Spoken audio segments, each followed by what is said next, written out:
Ever get that feeling? Like you're totally psyched to start something, a project maybe, but then life just, gets in the way. Happens to the best of us. Yeah. Well, that's what this book, The 12-Week Year, is all about tackling. By Brian P. Moran and Michael Lennington. Right. So today, we're going deep on their book. Think of it as like a cheat sheet for actually crushing those goals. Maybe even getting more done in 12 weeks than most people do in a whole year. No kidding. So where do they even begin with this whole 12-week idea? Well, they start by turning our thinking about planning upside down. Like, they use this great example, the obesity epidemic, right? Yeah. Tons of diet books, information everywhere. Everyone knows what to do, right? Right. But people still struggle. For sure. And they say it's the same in business. Like, look at Apple, their success. It's not about having unique ideas. It's about execution, actually doing it. So knowing what to do isn't enough. It's about doing it. Exactly. Okay, I'm with them so far. So Moran and Lennington, they argue that annual planning, like the way we usually do it, can actually make this whole execution problem worse. Really? How so? Think about it. You set a New Year's resolution. Yeah, guilty. December feels so far away, right? Oh, yeah. It's easy to, put it off, lose that sense of urgency. Tell me about it. I'll get to it later. Quickly turns into, how is it already November? Right. The 12-week year flips that whole script. It's about short bursts of really intense focus. Okay, I like where this is going. Like athletes training for a specific competition. So instead of stretching our energy thin over a whole year, we're doing these focused sprints. Exactly. Makes sense. But how do we even start with those 12-week chunks? Everything comes back to your vision, what you really want to achieve. Okay. They talk about a 10-year vision for those big, long-term dreams. Right. Then you break that down into a more concrete 3-year vision. So big dream, Yeah. then a clearer picture of where you want to be in 3 years. And from there, each 12-week period becomes a step towards that 3-year goal, which ultimately gets you closer to that 10-year vision. Okay, I see how that connects. And they give this really great example. So let's say your 10-year dream is to sell your business for millions. Not a bad dream. Right.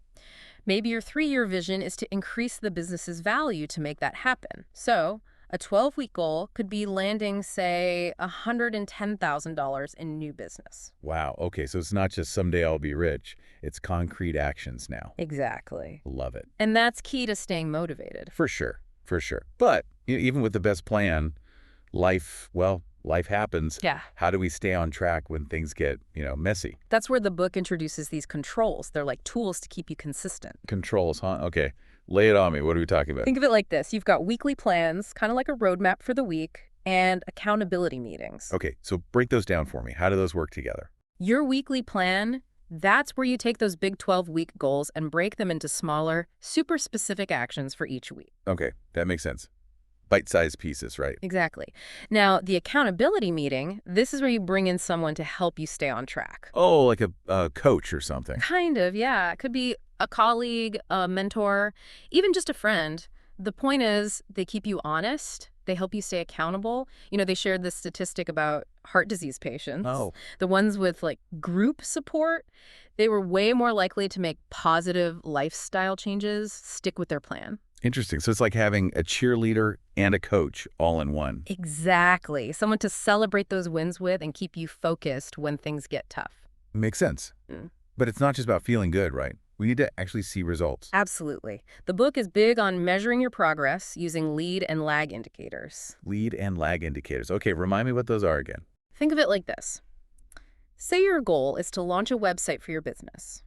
The lag indicator is the website itself. It's that final result, the website being live. Gotcha. Lead indicators, those are the actions you take to get there. Things like writing the content, designing the layout, securing that domain name. Oh, okay. So it's not just, did I launch the website? It's, did I actually do the steps to make launching possible? So it's more about those daily actions, right? Exactly. And this is where those accountability meetings become super helpful. You can discuss your progress, troubleshoot any roadblocks, Celebrate those wins together. Sounds very supportive. It is. It's all about taking ownership of your Yeah. actions, moving away from that blame game mindset and owning those successes and, well, even the struggles too. Right, right. No more pointing fingers. So big picture, we're talking about shifting our mindset from victim to owner. You got it. And they have this really inspiring story in the book about this guy, Dustin Carter. Okay, who's Dustin Carter? He's a quadruple amputee, and he became a wrestler. Whoa, a wrestler. Talk about overcoming obstacles. Right. Imagine being in his shoes and choosing wrestling. His story just shows the power of visualization, believing in yourself, even when things are tough. He didn't let his circumstances define him. Powerful stuff. It really makes you think about all the excuses we make, Mm. and how much we limit ourselves. It is. But even with the best mindset, we all struggle with time management. Like, how do we actually fit all this into our already crazy lives? Right, right. That's the million-dollar question. Well, the book suggests these things called strategic blocks, buffer blocks, and breakout blocks. Okay, color me intrigued. Break those down for me. All right, so strategic blocks, those are all about laser focus on those most important tasks, the ones that really move the needle. Imagine having like a 3-hour block where your phone's off, no notifications, nothing but you and the work. Ooh, that sounds amazing, but let's be real. Distractions always pop up. Well, that's where those buffer blocks come in. There's shorter periods set aside for those like inevitable emails, phone calls, those little admin tasks always seem to come up. The key is to batch them, do them all at once so they don't constantly break your strategic flow. Makes sense. So we're strategizing, buffering, and what was that last one? Breakout blocks. These are dedicated to stepping away from work completely. Rejuvenate, get a fresh perspective. Ah, so important. It's easy to burn out when you're always on. Absolutely. Breakout blocks, they help us stay energized, productive in the long run. So we've covered a lot here. The problem of execution, the power of vision, planning, accountability, measurement, even time management. It's like a whole system. And the beauty of it is how those principles all work together. Yeah, I'm seeing that. It's not just about working harder, it's about working smarter, being intentional with your time and energy, and having those right support systems in place. It really is all about taking control, isn't it? Yeah, totally. And speaking of control, one thing the book really dives into is distractions. I mean, in today's world, it's like we're constantly bombarded with information. Oh, tell me about it. Emails, social media, notifications, it never ends. Right. So how does the 12-week year help us deal with all that noise? Well, remember those strategic blocks we were talking about? Yeah. That's your secret weapon against distractions. Okay. The book suggests being super proactive. Literally schedule those blocks in your day and protect them fiercely. So it's like putting it in my calendar and treating it like a super important meeting. Exactly. A meeting with yourself, the most important meeting of the day. Turn off those notifications. Silence your phone, let your colleagues know you're unavailable. It's about creating those boundaries to set yourself up for success. That makes total sense for those external distractions, but what about the internal ones? When your mind just wanders off. Oh, we've all been there. The book suggests things like mindfulness, focusing on your breath, and sometimes even just a quick break to clear your head can work wonders. It's like hitting the reset button on your brain. Exactly. And, it takes practice. But over time, managing those distractions, both the internal and external ones, it just becomes easier. That's good to hear. The book emphasizes celebrating small wins, as you build that focus muscle. I love that. Instead of waiting for that big finish line, we're acknowledging the little victories along the way. Exactly. It helps keep you engaged and motivated. Maybe you treat yourself to something nice after a super productive week, or even just take a moment to appreciate that feeling of accomplishment when you finish a task. It's about recognizing the effort, not just the outcome. Right. And you know what? All those small wins, they eventually add up to those big achievements. Yeah, I can see that. It's a journey, not a sprint. The book reminds us that mistakes are a part of that journey, too. Oh yeah, those learning opportunities. Exactly. It's all about what we do with those mistakes that really matters. The book encourages us to see setbacks not as failures, but as feedback. Analyze what went wrong, tweak your approach, and keep moving forward. So it's not about avoiding failure. It's about learning from it, growing from those experiences. Exactly. They even suggest keeping a learning log to track those experiences, both the successes and the not so successful moments.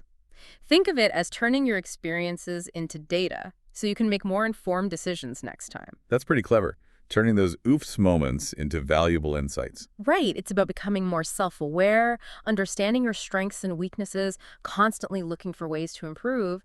And don't forget, accountability plays a huge role here too. It's not just about the actions you take, but owning that learning and growth process. So it's like having a growth mindset for the whole process. Precisely.